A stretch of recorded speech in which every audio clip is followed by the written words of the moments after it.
तालुक्यातील विविध डोंगराळ आणि वनक्षेत्रांमध्ये लागलेल्या वणव्यांमुळे मोठ्या प्रमाणात नैसर्गिक साधन संपत्तीचा ऱ्हास होत असून अनेक ठिकाणी जंगलं जळून खाक झालीत. वाढते तापमान, कोरडं वातावरण आणि मानवी निष्काळजीपणामुळे दरवर्षी वणव्यांच्या घटनांमध्ये वाढ होत असल्याचं चित्र दिसून येत आहे.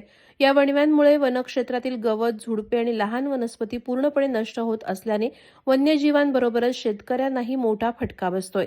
विशेषतः गुरांसाठी लागणारा नैसर्गिक चारा मोठ्या प्रमाणात जळून गेल्यामुळे शेतकऱ्यांना गुरांसाठी चारा उपलब्ध करण्यासाठी मोठी वणवण करावी लागते. अनेक शेतकरी दूरदूरच्या भागात जाऊन गवत गोळा करत असून त्यासाठी अतिरिक्त खर्च आणि वेळही लागत आहे. परिणामी पशुपालक शेतकरी मोठ्या अडचणीत सापडलेत. वणवे रोखण्यासाठी वनविभागानं अधिक सतर्कता बाळगण्याची तसंच नागरिकांनीही जंगल परिसरात आग लावण्याचा प्रकार टाळून पर्यावरण संरक्षणासाठी सहकार्य करण्याची गरज व्यक्त केली जाते.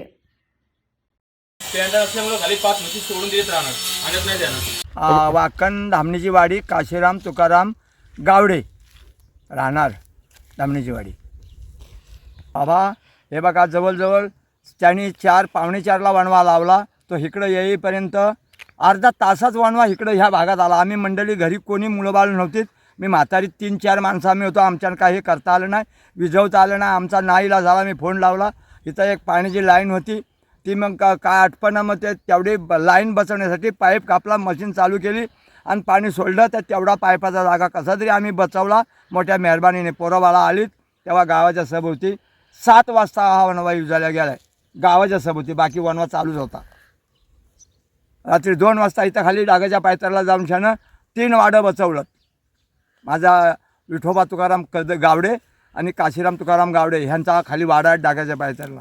गुरं आहेत तिथं. दोन्ही भावांनी मिळून 13 गुरं आहेत. माझे स्वतःचे काजू 46 हुरपळून गेलं.